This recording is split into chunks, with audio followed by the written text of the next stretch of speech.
चलिए, तो आज हमारा अज़ोर का डे 2 होने वाला है और जिसके अंदर हम लोग बात करेंगे हाउ टू लॉन्च वीएम।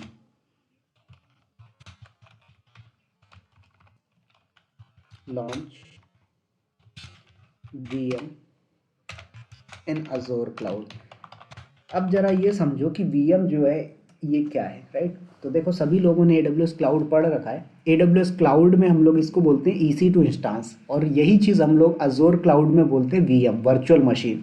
तो इसी चीज़ को अपन देखेंगे कि एक अगर आपको लिनक्स बेस वर्चुअल मशीन बनाना है तो कैसे बनाएंगे, और अगर आपको विंडो बेस वीएम बनाना है तो आप कैसे क्रिएट करेंगे। ये दोनों ही चीज़ें अपन डिस्कस करेंगे, ठीक है? और इसके लिए आप लोगों को अकाउंट की ज़रूरत पड़ेगी, जो कि मैंने कल बताया था कैसे आप अकाउंट बना सकते हैं।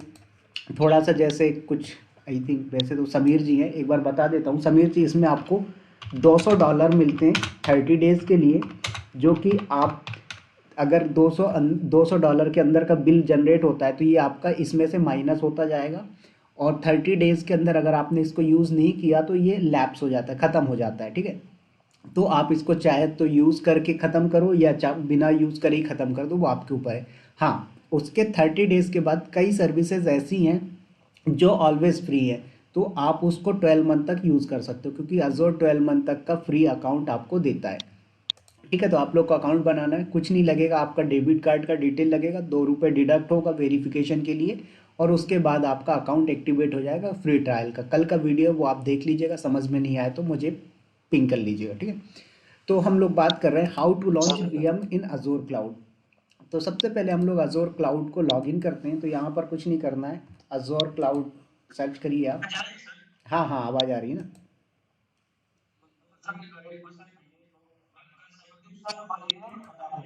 आपका वॉइस थोड़ा सा क्लियर नहीं आ रहा है, क्या बोल रहे हैं, फिर से बोलिए। हाँ, सब्सक्रिप्शन एंड अज़ोर ग्रुप बताया था हमने, सॉरी, रिसोर्स ग्रुप बताया था। हाँ, अभी बताते हैं। अभी अभी वीएम बनाएंगे तो वो रिसोर्स ग्रुप का यूज़ करेंगे हम, तो अभी उस पर फिर डिस्कस कर लेंगे, ठीक है? चलिए, तो यहाँ पर मैं लॉगिन कर लेता हूँ जरा अपना अकाउंट।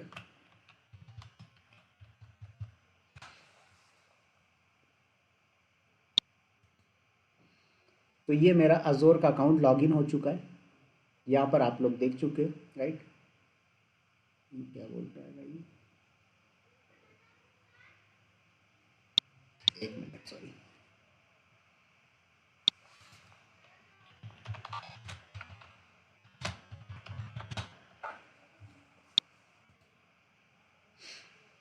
राइट, तो यहाँ पर ये लॉगिन करना है। वो एक्चुअली मैं साइन अप पे चला गया था, इसलिए उसने ऐसा दिखा दिया।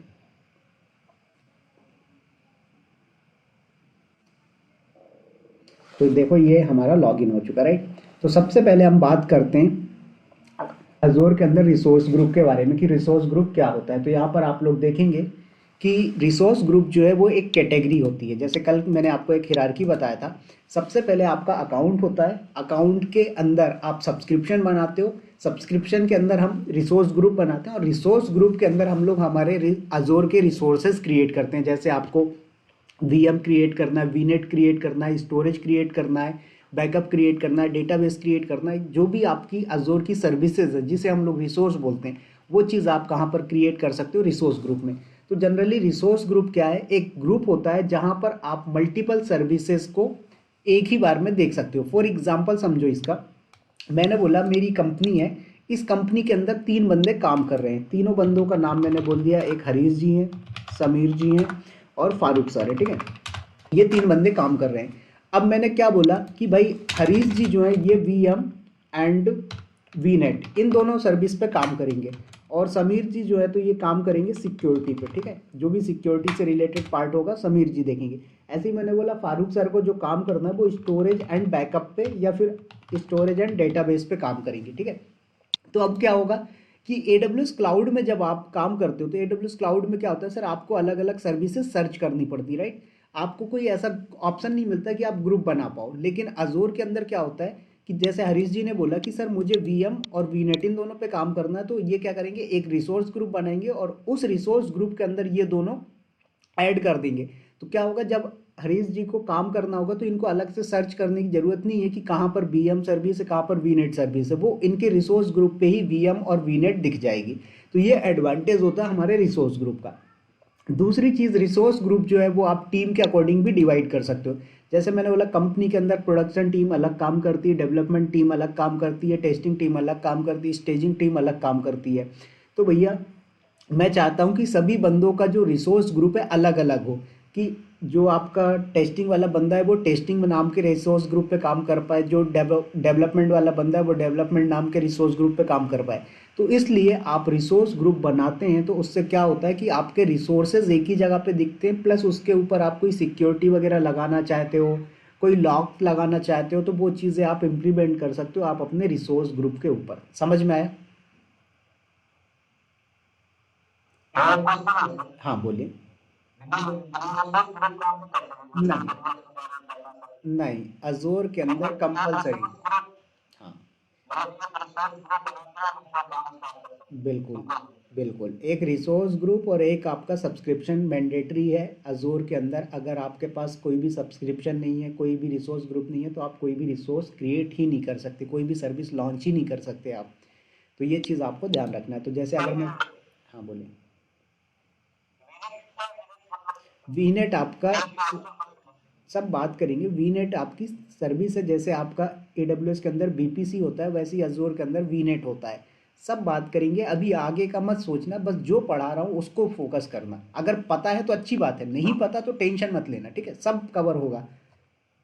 तो यहाँ पर आएंगे आप और क्रिएटर रिसोर्स ग्रुप पे करेंगे, राइट।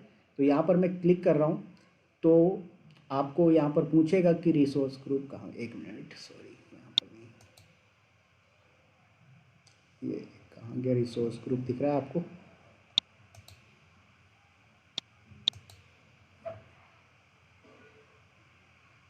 ये रिसोर्स ग्रुप, हाँ ये रिसोर्स ग्रुप, राइट। तो यहाँ पर क्लिक करें आप, तो देखो आपके पास कोई भी रिसोर्स ग्रुप नहीं है, तो आपको क्या करना है, क्रिएट करना है रिसोर्स ग्रुप। अब ये पूछता है कि किस सब्सक्रिप्शन के अंदर आपको बनाना है। तो देखो अभी हमारे पास एक ही सब्सक्रिप्शन है, तो ये बता रहा है कि भाई आपका अजोर सब्सक्रिप्शन 1 के नाम से, जो कि आपका फ्री ट्रायल का सब्सक्रिप्शन है। उसके बाद रिसोर्स ग्रुप का नाम क्या रखते हो, तो जैसे मैंने बोल दिया प्रॉड हाइफन टीम, तो ये क्या हो गया, आपके एक रिसोर्स ग्रुप का नेम हो गया। और देख रहे हो यहाँ पर स्टार लगा हुआ है, सब्सक्रिप्शन पे स्टार लगा हुआ है रिसोर्स ग्रुप के नेम पे, और स्टार लगा हुआ है रीजन पे। इसका मतलब ये है कि सब्सक्रिप्शन भी चूज करना मैंडेटरी है, रिसोर्स ग्रुप का नेम देना भी मैंडेटरी है, और रीजन भी डिफाइन करना मैंडेटरी है, ठीक है। तो ये चीज़ आपको ध्यान रखनी है। तो यहाँ पर हमने क्या किया, प्रॉड टीम दे दिया, उसके बाद यहाँ पर रीजन सेलेक्ट करा। तो रीजन आप सेंट्रल यूएस ले लो या साउथ इंडिया ले लो, कोई सा भी ले सकते हो, तो मैं सेंट्रल यूएस ले लेता हूँ, ठीक है। क्योंकि क्या होता है कि कुछ ईसी टू इंस्टांस, तो एक्चुअल में ये तो आपका रिसोर्स ग्रुप है तो यहाँ पर प्रॉब्लम नहीं है।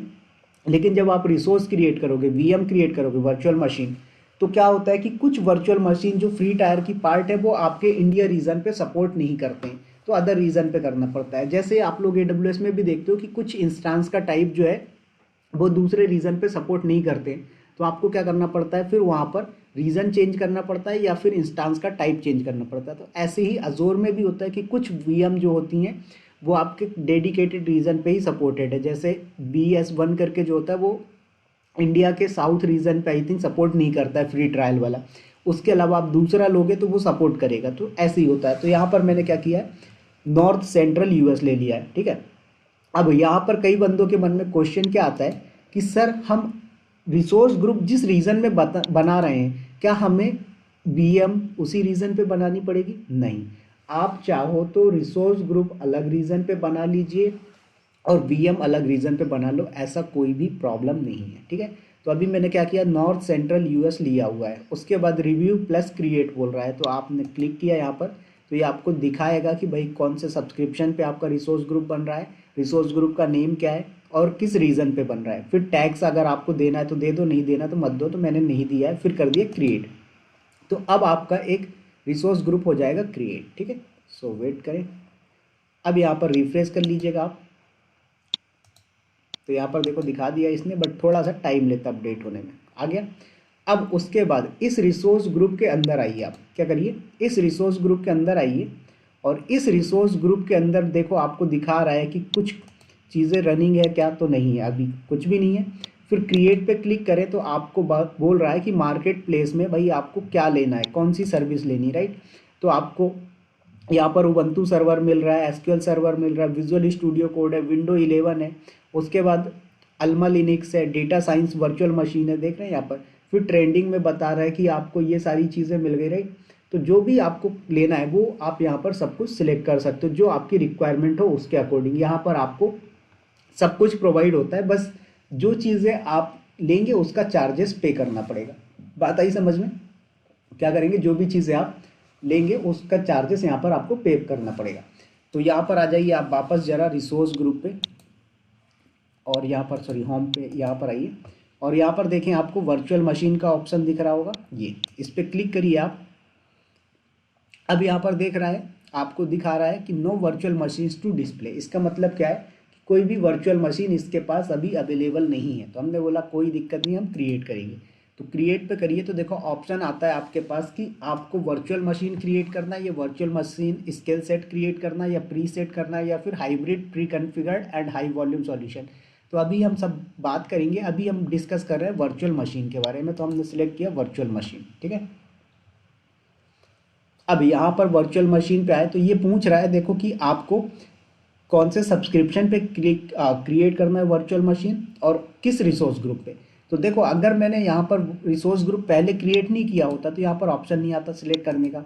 फिर क्या करना पड़ता है, मुझे यहाँ पर क्रिएट न्यू पे क्लिक करके क्रिएट करना पड़ता है। तो इससे ये चीज़ आप लोगों को कन्फर्म हो गई कि भाई जब भी आपको कोई रिसोर्स अज़ोर क्लाउड के अंदर क्रिएट करना है तो आपको क्या करना पड़ेगा, यहाँ पर रिसोर्स ग्रुप और सब्सक्रिप्शन मैंडेटरी है। तो सब्सक्रिप्शन तो आप जब अकाउंट क्रिएट करोगे तो एक बाय डिफ़ॉल्ट आपको फ्री ट्रायल का सब्सक्रिप्शन 30 डेज $200 के साथ मिल जाएगा, और रिसोर्स ग्रुप आपको क्रिएट करने पड़ेंगे। उसके बाद यहाँ पर पूछ रहा है वर्चुअल मशीन का नेम क्या रखना चाहते हो। तो जैसे आप लोगों ने देखा हुआ है कि भाई हमारा AWS के अंदर भी जब जाते हो आप तो वहाँ पर टैग देना पड़ता है, राइट, कि आपका EC2 इंस्टांस का नेम क्या रखोगे, तो वहाँ पर वो चीज़ देते हैं। तो ऐसे ही यहाँ पर भी हमने दे दिया कि हमारा वर्चुअल मशीन है, इसका नाम आप कुछ भी रख दो। तो जैसे मैंने दे दिया विवेक-VM, ठीक है। उसके बाद आप चाहो तो इसको मशीन 1 मशीन 2 कुछ और नेम देना वो दे दो। फिर पूछ रहा है कि किस रीज़न पे क्रिएट करना है, वो चीज़ बताइए। हाँ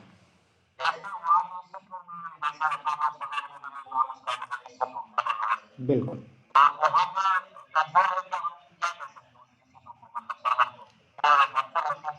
भी वो वर्चुअल मशीन हो गया, बट यहाँ पर नेम ही दिया है इसने वर्चुअल मशीन। ये देखो ना लिखा हुआ है साफ साफ, क्रिएट अ वर्चुअल मशीन।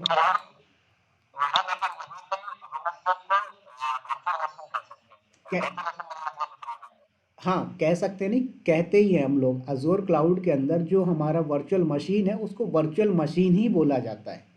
जैसे AWS क्लाउड में हम उसको EC2 इंस्टांस बोलते हैं, तो हम यहाँ पर VM बोलते हैं, वर्चुअल मशीन बोलते हैं, ठीक है। उसके बाद यहाँ पर रीज़न चूज़ करिए कि किस रीज़न पे आपको क्रिएट करना है। तो मैंने बोला कि भाई मैं यहाँ पर जो रीज़न ले रहा हूँ वो सेंट्रल US ले लेता हूँ, ठीक है। तो यहाँ पर आप लोगों को दिख रहा होगा सेंट्रल US, कहीं पर दिख रहा है।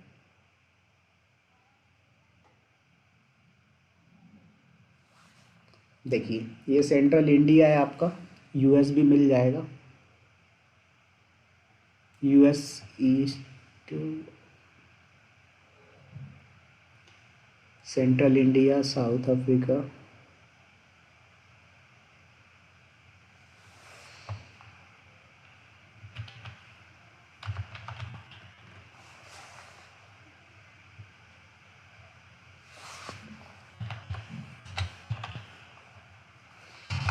US सेंट्रल तो आ नहीं रहा है क्या, US में इतने ही आ रहे हैं, एक मिनट।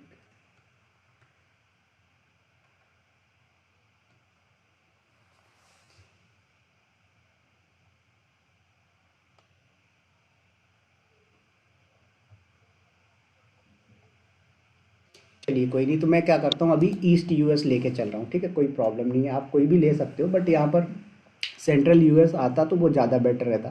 फिर उसके बाद यहाँ पर अवेलेबिलिटी ऑप्शन आता है कि भाई आपको कोई अवेलेबिलिटी जोन वगैरह सिलेक्ट करना है, राइट। तो यहाँ पर आप वो अवेलेबिलिटी ऑप्शंस को चूज़ कर सकते हो कि आपकी जो वर्चुअल मशीन्स है उसको अवेलेबल करना है कि नहीं, अवेलेबिलिटी सेट करना है। तो ये सब चीज़ें अपन लोड बैलेंसर का जब टॉपिक पढ़ेंगे तब डिस्कस करेंगे, ठीक है।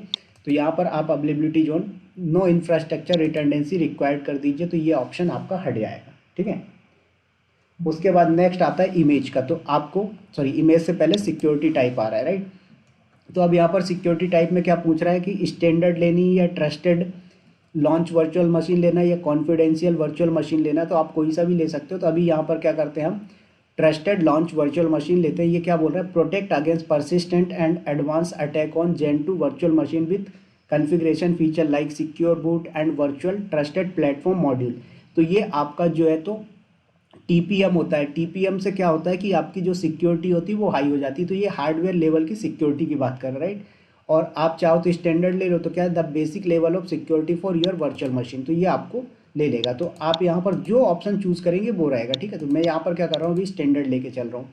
उसके बाद यहाँ पर इमेज का ऑप्शन पूछ रहा है कि भाई आपको इमेज कौन सी लेनी है। तो आप यहाँ पर कोई सी भी ले सकते हो। तो जैसे हम सेंटोस का लेते हैं, तो सेंटोस का 8 तक तो बंद कर दिया है, तो यहाँ पर आई थिंक सेंटोस दे भी नहीं रहा है। एक मिनट, सॉरी, सिक्योरिटी। तो यहाँ पर एक काम करिए, सी ऑल इमेज पे क्लिक करिए और यहाँ पर हम सर्च करते हैं सेंटोस का। ठीक है,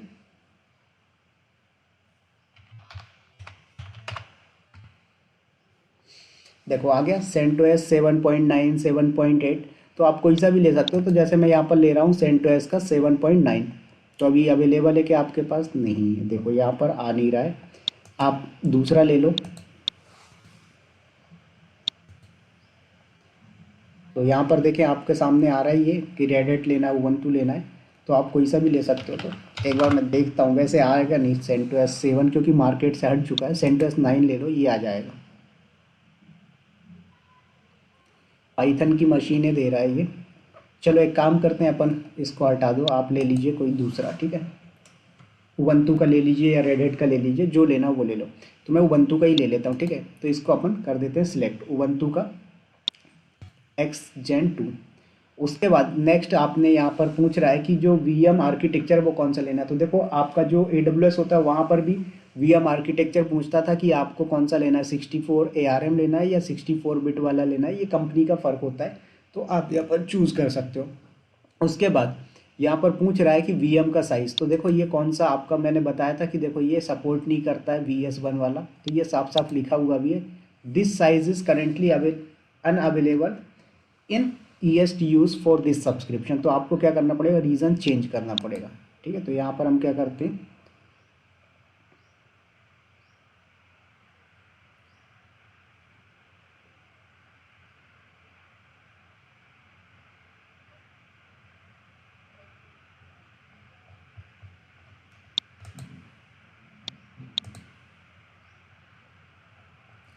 देखो तो यहाँ पर शायद आ जाएगा, यहाँ पर सर्च कर लीजिए।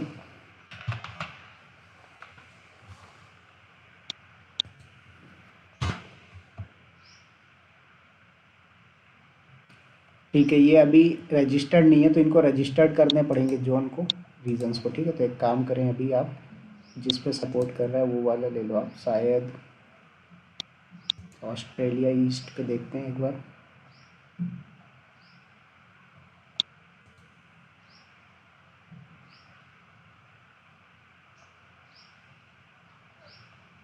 देखो तो यहाँ पर जो बी वाला सीरीज़ है उस पर VS1 का सपोर्ट ही नहीं कर रहा है, तो आप इसको चूज़ कर सकते हो। ठीक है, चलिए, तो यहाँ पर आपके पास वो वाला सपोर्ट नहीं कर रहा है जो फ्री ट्रायल का है, तो दूसरा ले लो, कोई दिक्कत नहीं है। आपको एक प्रैक्टिकल करना है, क्योंकि आपको $200 मिला हुआ है, तो आप उसमें से भी यूज़ करोगे, कोई प्रॉब्लम नहीं। ठीक है, तो देखो कितना बता रहा है, $70 पर मंथ का। अगर आप इसको चलाते हो तो एक महीने में $70 यूज़ होंगे, आपको $200 मिल रहे हैं। ठीक है, तो आपको पूरा महीने भर नहीं चलाना है, सिर्फ 10 मिनट क्रिएट करके इसको टर्मिनेट कर देना। उसके बाद आप इसमें और देखोगे तो आपको और सस्ता मिल जाएगा। ठीक है, तो यहाँ पर आ जाइए, देखो आपको प्राइसिंग दिखाएगा सारा कुछ का।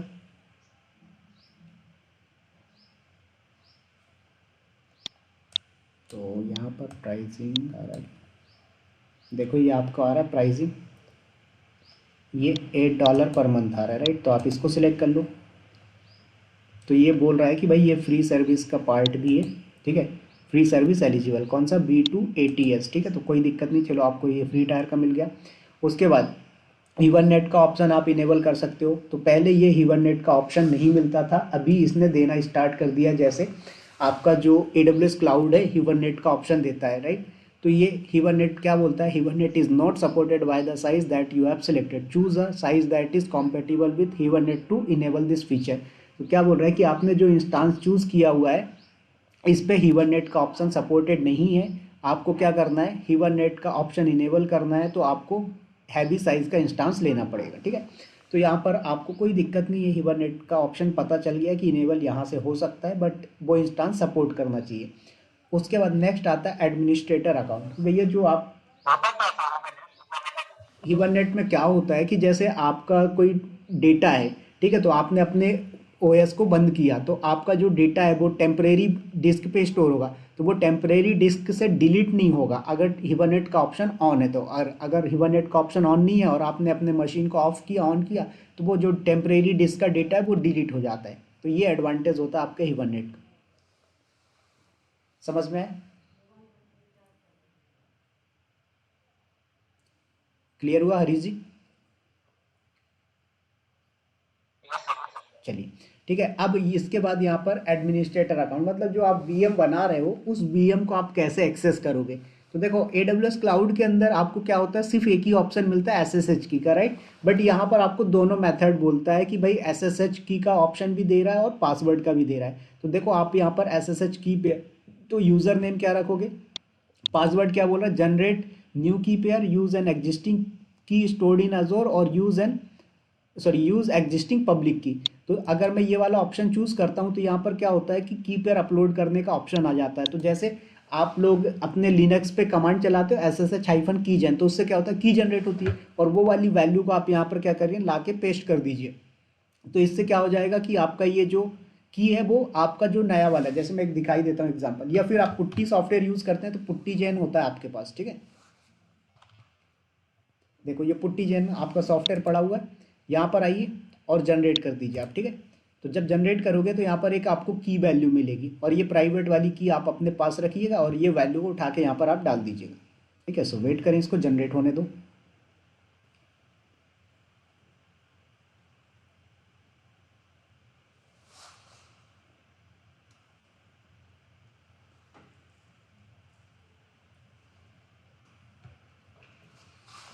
पहले ये ऑप्शन नहीं देता था कि आप एग्जिस्टिंग का यूज़ कर सकते हो या अजोर ऑटोमेटिक क्रिएट कर।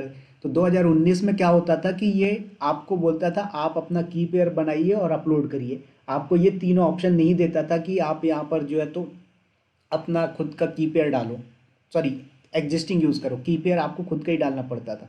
तो ये देखो टाइम ले रहा है जनरेट होने में, शायद थोड़ा सा वेट करो।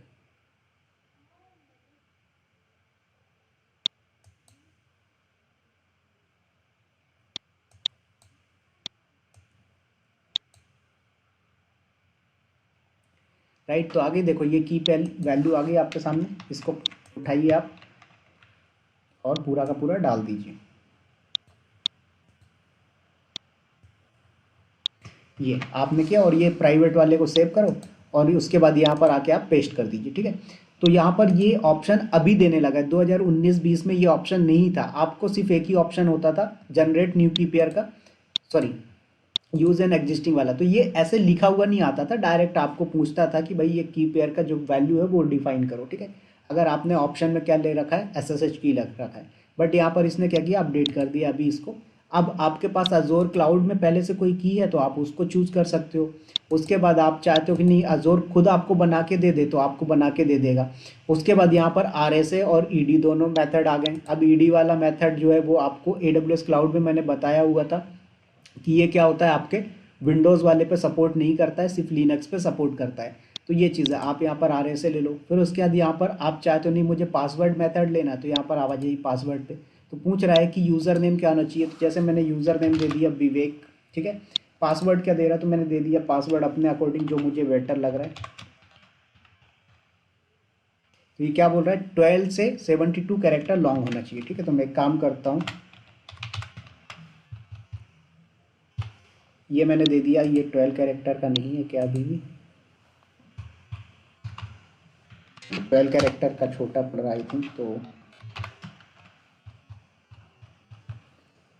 तो ये मैंने दे दिया 12 कैरेक्टर का पासवर्ड, ठीक है।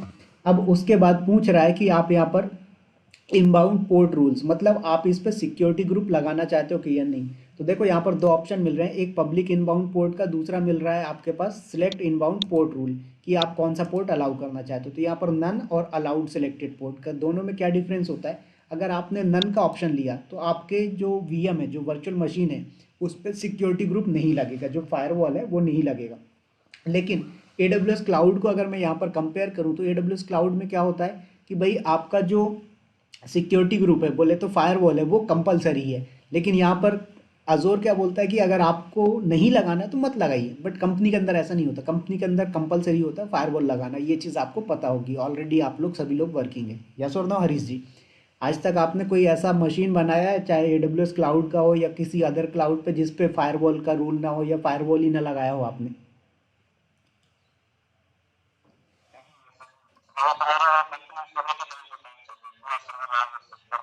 हाँ, राइट। तो यहाँ पर आप नन कर दो। तो हमने बोला कि अभी देखो हमें इसके रूल्स के बारे में नहीं पता है, डेडिकेटेड हम पढ़ेंगे, तो अभी नन कर दीजिए।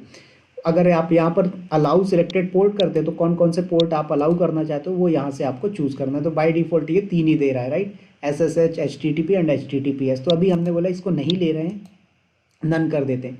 फिर कर दीजिए आप नेक्स्ट डिस्क पे, ठीक है। रिव्यू एंड क्रिएट करोगे तो डायरेक्ट क्रिएट हो जाएगा। तो हमने बोला कि रिव्यू एंड क्रिएट नहीं करना, आपको क्या करना है, नेक्स्ट वाले पे करना है। तो ये क्या करेगा, आपको डिस्क वाले ऑप्शन पे लेके जाएगा, ठीक है।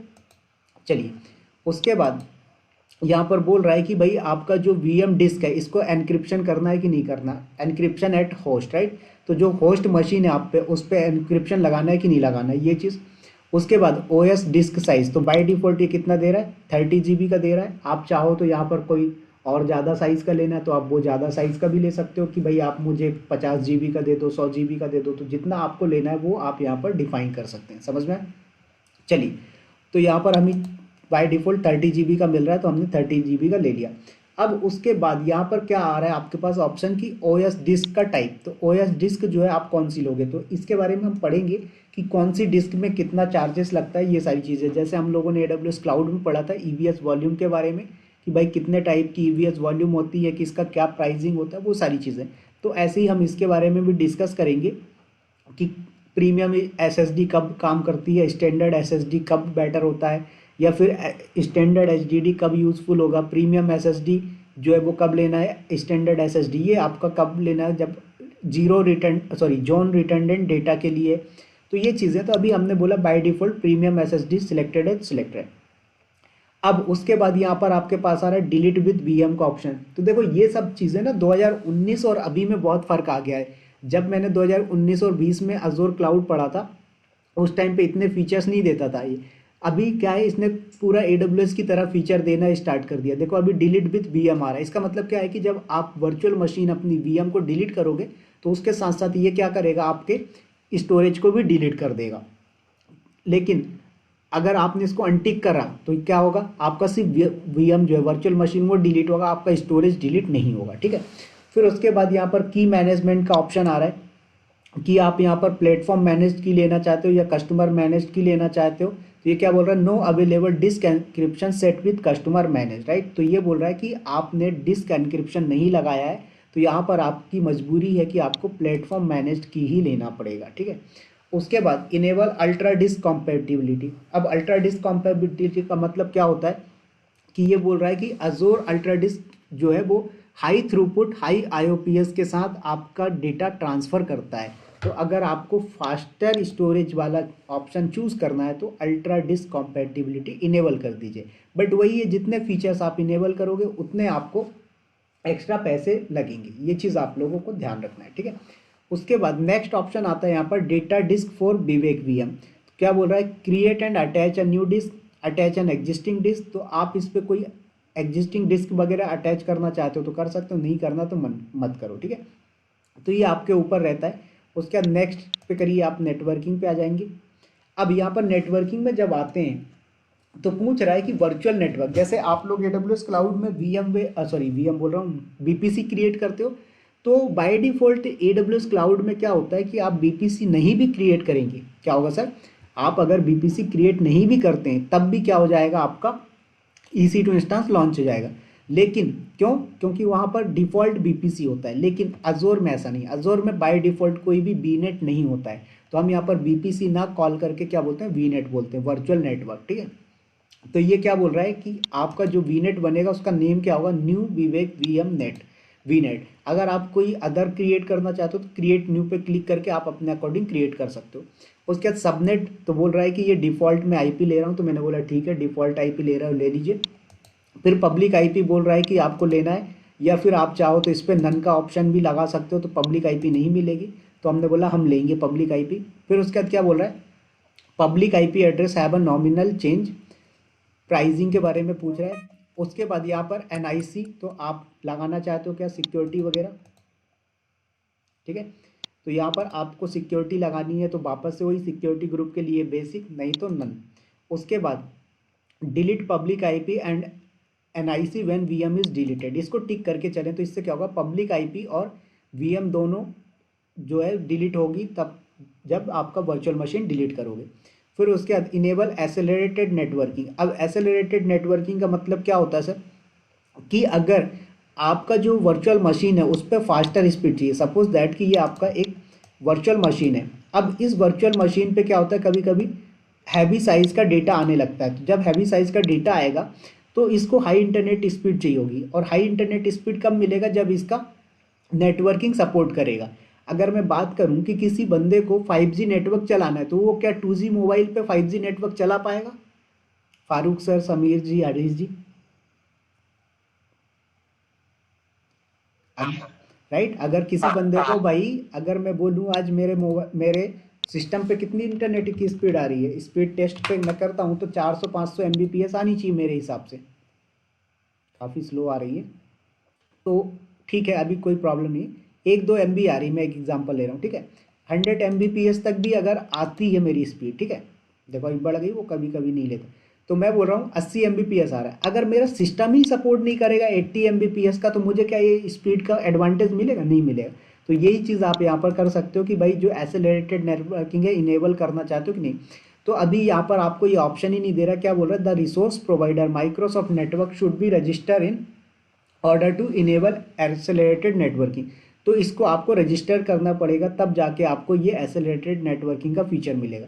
फिर उसके बाद यहाँ पर लोड बैलेंसर का फीचर आता है कि अजोर लोड बैलेंसर यूज़ करना है, या एप्लीकेशन गेटवे यूज़ करना है, या फिर नन करना है। तो अभी हमने क्या बोला, नन करना है। फिर आता है नेक्स्ट मैनेजमेंट पे, उसके बाद आएंगे मैनेजमेंट पे। तो यहाँ पर बोल रहा है माइक्रोसॉफ्ट डिफेंडर फॉर क्लाउड। तो इस पे क्या होता है कि आपका जो क्लाउड सिक्योरिटी है, मतलब जैसे फायरवॉल होता है आपका, या एंटीवायरस समझ सकते हो, तो उसकी तरह आपको ऑप्शन चाहिए तो ले सकते हो। क्या बोल रहा है, enable basic plan for free. अगर आपको कुछ एडवांस पे चाहिए होगा तो उसके चार्जेस लगेंगे, माइक्रोसॉफ्ट एक्स्ट्रा आईडी लगाना, सॉरी इंट्रा आईडी लगाना पड़ेगा। उसके बाद यहाँ पर आइडेंटिटी है, ये आपके सब इंट्रूजन डिटेक्शन सिस्टम वगैरह होते हैं। तो इससे क्या होता है कि आपके जो क्लाउड है उस पर भी सिक्योरिटी लग जाती है, आपके अकाउंट पे सिक्योरिटी लग जाती है। तो ये सारे ऑप्शंस आपको यहाँ पर मिल जाते हैं। ठीक है, तो इसके बाद यहाँ पर आपको ऑटो शटडाउन का ऑप्शन मिलता है, ऑटो बैकअप का ऑप्शन मिलता है, राइट। तो इनेबल ऑटो शटडाउन, तो ये क्या बोल रहा है, configure your virtual machine to automatically shut down daily. तो आप इस पर टिक करेंगे तो आपको पूछेगा कि कितने बजे ऑटोमेटिकली शट डाउन करना है, टाइम जोन क्या रखना है उसके अकॉर्डिंग, और आपको कोई नोटिफिकेशन चाहिए क्या भाई कि शट डाउन होने से पहले आपको नोटिफिकेशन आ जाए। तो कितनी एडवांस चीज़ें मिल रही, देख रहे हो AWS क्लाउड कहाँ है और अजोर क्लाउड कहाँ पहुँच गया, राइट।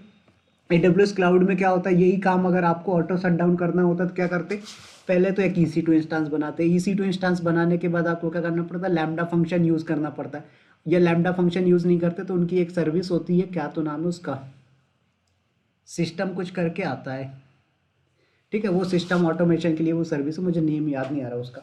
तो वो करते हैं आप, राइट। उसके बाद आपको नोटिफिकेशन चाहिए तो SNS कन्फिगर करते हैं। लेकिन अजोर क्या बोल रहा है, भाई आपका काम इससे VM से रिलेटेड है, आप बताओ कितने बजे ऑटोमेटिकली शट डाउन करना है, टाइम जोन क्या रखना है, उसके बाद ईमेल आईडी कौन सी जहाँ पर नोटिफिकेशन भेजना है, तो आप ईमेल आईडी डाल दो, तो ये आपको ऑटो शट डाउन। फिर बैकअप का ऑप्शन, तो यहाँ पर क्या पूछ रहा है कि आपका जो बैकअप लेना है वो 1 सा डेली बैकअप लेना है, 1 से 5 दिन के बीच ऑपरेशनल टायर, वॉल टायर, या फिर एनहांस पे लेना है। तो एनहांस में क्या होता है, मल्टीपल टाइम, तो इसके हिसाब से क्या है, ये चार्जेस लेगा आपके, आप जो प्लान लोगे, ठीक है।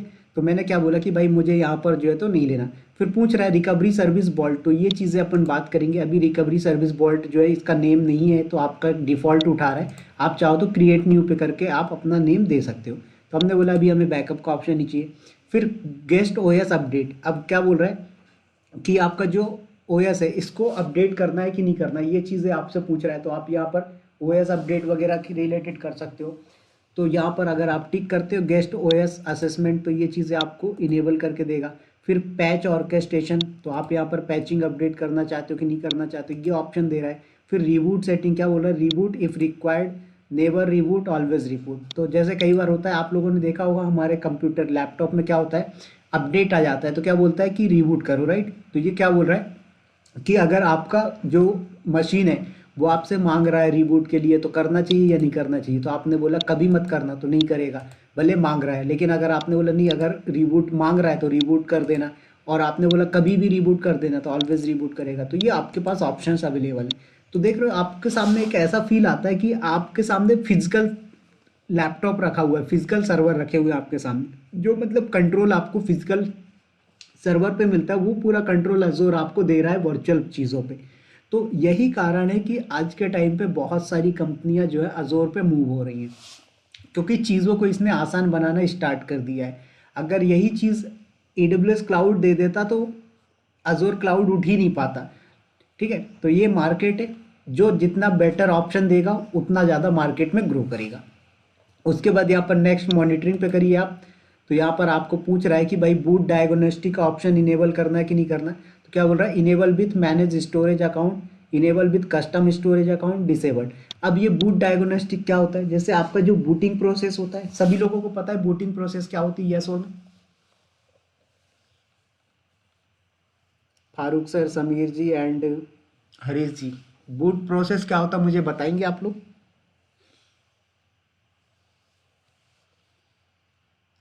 हेलो।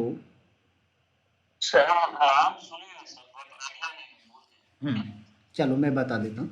देखो बूट प्रोसेस क्या होता है, जब आपका सिस्टम ऑन करते हो ना, चाहे आपका वो लैपटॉप हो या ऑफिस का सर्वर हो, कुछ भी हो, ठीक है। अभी तो खैर मुझे तो नहीं लगता किसी ने सर्वर पे काम किया होगा। तो क्या बोलते हैं, आपका पर्सनल लैपटॉप ले लो, जब आपका पर्सनल लैपटॉप शट डाउन रहता है, आप उसे ऑन करते हैं, तो क्या करता है ये बैकएंड में आपका सिस्टम चेक करता है कि भाई आपके सिस्टम का मदरबोर्ड ओके है कि नहीं, रैम सही है या नहीं, CPU प्रॉपर जो प्रोसेसर है फंक्शन कर रहा है कि नहीं।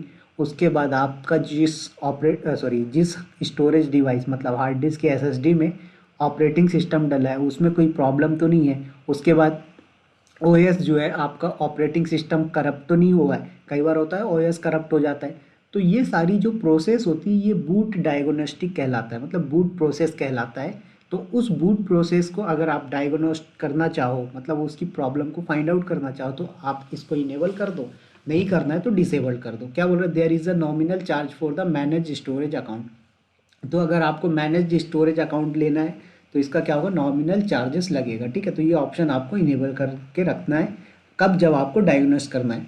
फिर उसके बाद क्या बोल रहा है, इनेबल OS गेस्ट डायग्नोस्टिक। तो अगर आप OS की डायग्नोस्टिक करना चाहते हो तो क्या करेगा ये, आपको दे देगा। बट ये क्या बोल रहा है, the selected image doesn't have Python two installed by default. तो जब पाइथन बाय डिफ़ॉल्ट इंस्टॉल नहीं है तो ये ऑप्शन आपको नहीं मिलेगा, तो इसको अनटिक कर दो। फिर बोल रहा है हेल्थ के बारे में, इनेबल हेल्थ मॉनिटरिंग। तो आप यहाँ पर इनेबल कर सकते हो कि भाई हेल्थ वगैरह से रिलेटेड, राइट, मॉनिटरिंग करनी कि नहीं। तो ये चीज़ें आपको दे रहा है। फिर नेक्स्ट एडवांस पे करिए आप। तो यहाँ पर एडवांस पे आएंगे तो एक्सटेंशन का ऑप्शन दे रहा है, राइट। पहले क्या होता था, ये सारे ऑप्शंस आपके ना लेफ्ट साइड में दिख जाते थे, ठीक है। अभी यहाँ पर क्या है, इसने अंदर ही दे दिया।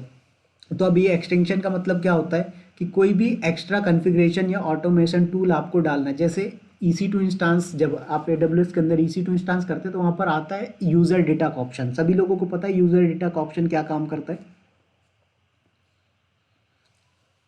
यस और नो। हरीश जी, समीर जी, हाँ नहीं पता। देखो यूज़र डेटा में क्या होता है, जब आप अपने EC2 इंस्टांस को लॉन्च करते हो ना, तो वहाँ पर पूछता है कि भाई EC2 इंस्टांस क्रिएट होने के साथ साथ कोई एक्स्ट्रा सॉफ्टवेयर भी डालना है क्या। तो अगर डालना है तो आप क्या करो, यूज़र डेटा में स्क्रिप्ट डिफाइन कर दो। अगर आप लिनक्स का मशीन बना रहे हो तो वहाँ पर शेल स्क्रिप्टिंग, बैश स्क्रिप्टिंग डाल दो। अगर वही चीज़ आप विंडोज़ का कर रहे हो तो पावर शेल स्क्रिप्ट डाल दीजिए। तो यही चीज़ यहाँ पर पूछ रहा है कि कोई एक्स्ट्रा आपको इंस्टॉल करना है तो कर दीजिए, तो ये चीज़ अपन बाद में देखेंगे।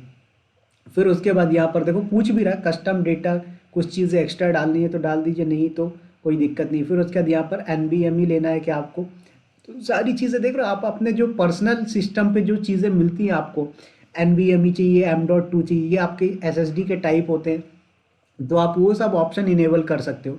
तो यहाँ पर आपको ये सारे ऑप्शन दे रहा है। फिर उसके बाद बोल रहा है नेक्स्ट टैग का ऑप्शन आ रहा है कि भाई यहाँ पर आप टैग देना चाहते हो तो टैग दे दीजिए, किस किस को टैग देना है, auto shut down schedule, availability set, ये सारी चीज़ें, राइट। तो virtual machine extension, virtual net, तो ये सारी चीज़ें किन किन को आप टैग नेम देना चाहते हो तो टैग नेम दे दीजिए। फिर उसके बाद नेक्स्ट बोल रहा है कि रिव्यू एंड क्रिएट, राइट। तो जैसे यहाँ पर टैग नेम दे दीजिए, मैंने बोला नेम, और इसका टैग नेम मैं दे देता हूँ विवेक-VM, ठीक है, चलो विवेक ओनली दे दिया। फिर करिए नेक्स्ट रिव्यू एंड क्रिएट। तो यहाँ पर आपको पहले रिव्यू दिखाएगा, ठीक है, देखो आ गया। क्या बोल रहा है, रनिंग फाइनल वैलिडेशन, तो ये सब कुछ वैलिडेट करके क्रिएट कर देगा।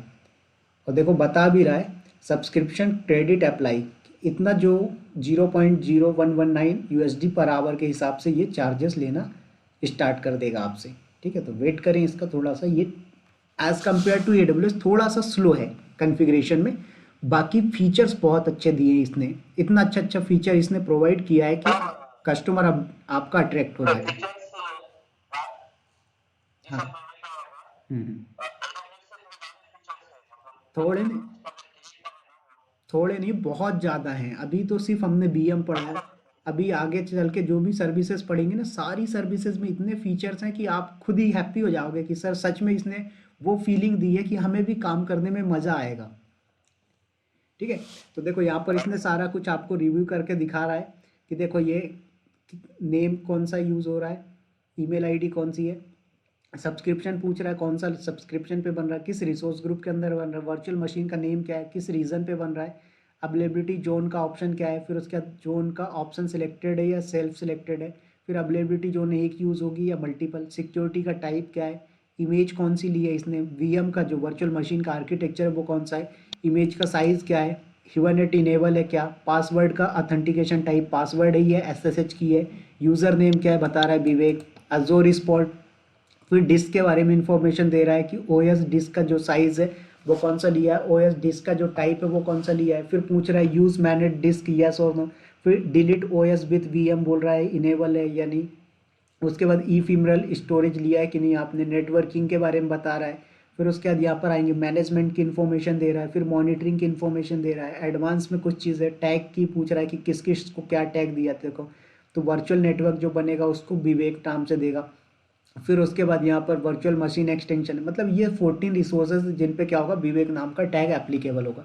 फिर यहाँ पर राइट साइड में आ रहा है download a template for automation. तो अब कई बार क्या होता है कि भाई हमारा जो मशीन बना है, चाहे वो वर्चुअल मशीन हो या EC2 इंस्टांस हो, उसका जो कॉन्फ़िगरेशन होता है उस पे क्या करते हो आप ऑटोमेशन लगाना चाहते हो, या कई बार होता है कि आपके ऑफिस का जो सीनियर है वो पूछता है कि ए यार तूने जो VM बनाया उस पर क्या क्या कॉन्फ़िगरेशन लिया मुझे बता दे, तो आपको एक एक चीज़ें चेक करनी पड़ेगी। तो एक एक चीज़ें चेक करने की ज़रूरत नहीं, फिर क्या करोगे आप, यहाँ पर जो टेम्पलेट है इसको डाउनलोड करके आप दे दोगे कि सर आप देख लेना, राइट। चाहे वो आपका टीम लीडर हो या प्रोजेक्ट मैनेजर हो, तो आप उसको दे सकते हो, तो उसके भी हेल्पफुल हो जाता है। प्लस ऑटोमेशन एनसीवल यूज़ कर रहे हो आप, या फिर आप रेडिट का सैटेलाइट सर्वर भी है, जैसे हमारे ऑर्गेनाइजेशन में रेडिट का सैटेलाइट सर्वर चलता है, पैच अपडेट वगैरह करनी होती है तो वो रेडिट के सैटेलाइट सर्वर से ही बैठ के करते हैं। तो ये सारी चीज़ें यहाँ पर होती हैं, तो ये चीज़ें तो आप ऑटोमेशन के लिए टेम्पलेट डाउनलोड कर सकते हैं, बट मैं अभी नहीं कर रहा। फिर कर दिया क्रिएट, तो आप देखेंगे कि यहाँ पर जो है तो एक अजोर का वर्चुअल मशीन क्रिएट होके आ जाएगा, ठीक है। सो वेट करिए, देखो बता रहा है इनिशलाइजिंग डिप्लॉयमेंट, मतलब क्रिएट हो रहा है ये आपका।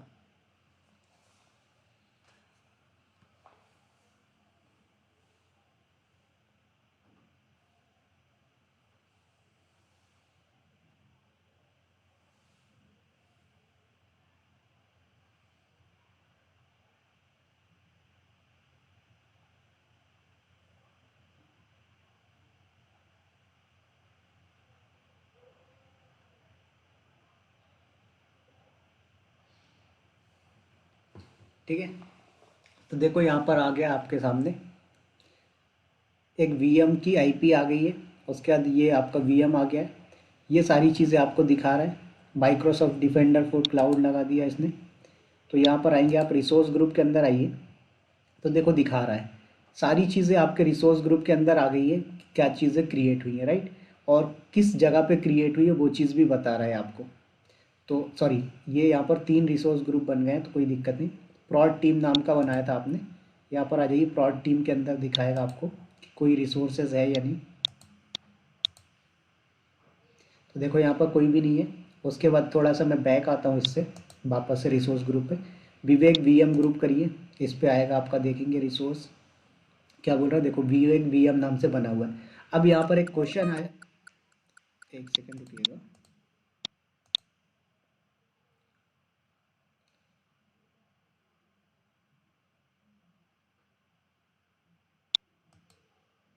ठीक है, तो यहाँ पर विवेक वीएम आ गया है। ये विवेक वीएम जो है, इस पर क्लिक करें आप, और यहाँ पर देखेंगे आपको, यहाँ पर ये प्राइमरी एनआईसी पब्लिक आईपी आपको मिल चुका है, इसको कनेक्ट कर सकते हैं। ठीक है, तो 1 मिनट रुकिएगा, इसकी पब्लिक आईपी को कॉपी करिए। ठीक है, क्या करना है, पब्लिक आईपी को कॉपी करिए और कनेक्ट कर लीजिए। तो यहाँ पर आप कॉपी किया, और देखो अगर आपने पुट्टी सॉफ्टवेयर पे कनेक्ट करना है तो पुट्टी पे कर लीजिए, या फिर आप किसी और पे करना है तो किसी और पे कर लीजिए। तो ये आप पब्लिक आईपी से कर सकते हो। ठीक है, या फिर दूसरा तरीका भी होता है यहाँ पर कनेक्ट करने का, ये इस पे क्लिक करें और यहाँ पर कनेक्ट करिए। ठीक है, तो ये आपको ऑप्शन देगा सारे, देखो क्या बोल रहा है, कनेक्ट ओवर अ वीपीएन, या फिर एसएसएच के थ्रू कर रहे हो तो आपको बोल रहा है कि आप इसको एसएसएच के थ्रू कमांड से कर सकते हो। बेसन के थ्रू करना अगर आपको, तो बेसन होस्ट के थ्रू कनेक्ट कर सकते हो। तो अभी मैंने बोला मैं इससे कर रहा हूँ। ठीक है, तो यहाँ पर आ जाइए, और देखो तो मेरे सिस्टम पे ऑलरेडी जो है, तो ये पड़ा हुआ है एसएसएच का सॉफ्टवेयर, तो ऑटोमेटिक यहाँ पर वर्क कर जाएगा। ठीक है, तो ये पासवर्ड पूछेगा, तो मैं पासवर्ड दूंगा इसको, सो वेट करें आप लोग।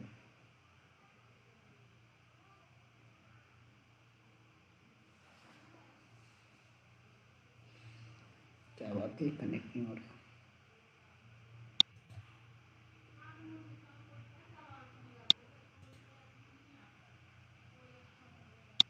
बोल रहा है नेवर टू कनेक्ट।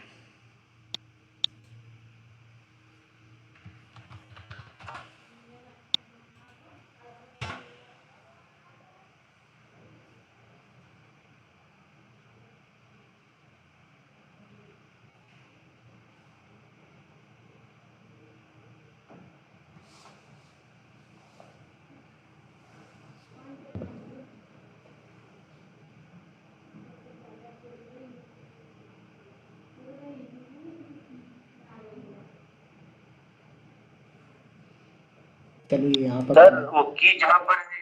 नहीं, तो इसमें की नहीं है ना, पासवर्ड दिया अपन ने। चलो एक बार पुट्टी पे ट्राई करते हैं। हाँ पास।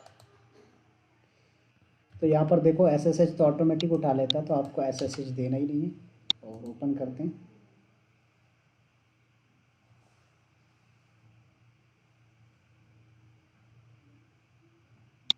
1 मिनट, इस पे कुछ लग गया क्या। देखो बोल रहा है यहाँ पर चेक वीएम एक्सेस रूल बोल रहा है, inbound NSG network security rule. देखो वो यही इशू हो गया। ठीक है, 1 मिनट वेट करो। तो क्या बोल रहा है, port 22 is not accessible from source IP. तो क्या करना है आपको, व्यू ब्लॉकिंग एनएसजी रूल।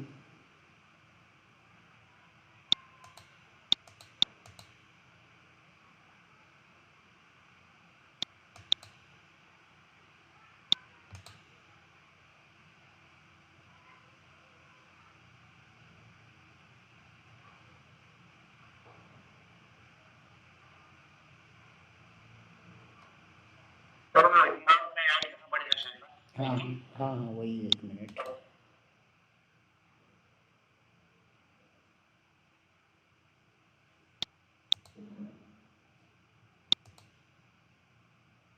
वो पब्लिक है तो ऐड क्यों करेंगे?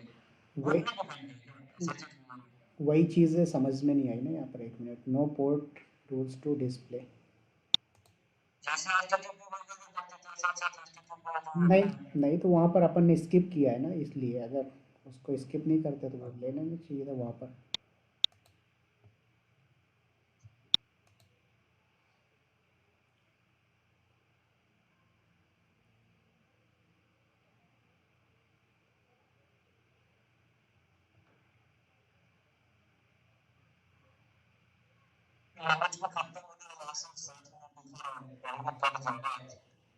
ठीक है, ज्वाइन कर लीजिएगा अगर कटता है तो।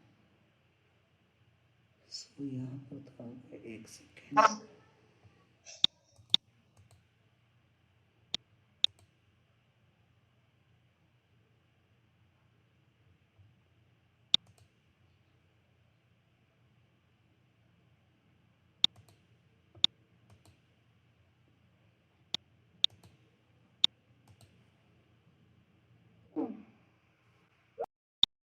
तो यहाँ पर क्या था, वो सिक्योरिटी ग्रुप में पोर्ट अलाउ नहीं था, पासवर्ड पूछ रहा है तो मैं पासवर्ड दे देता हूँ इसको।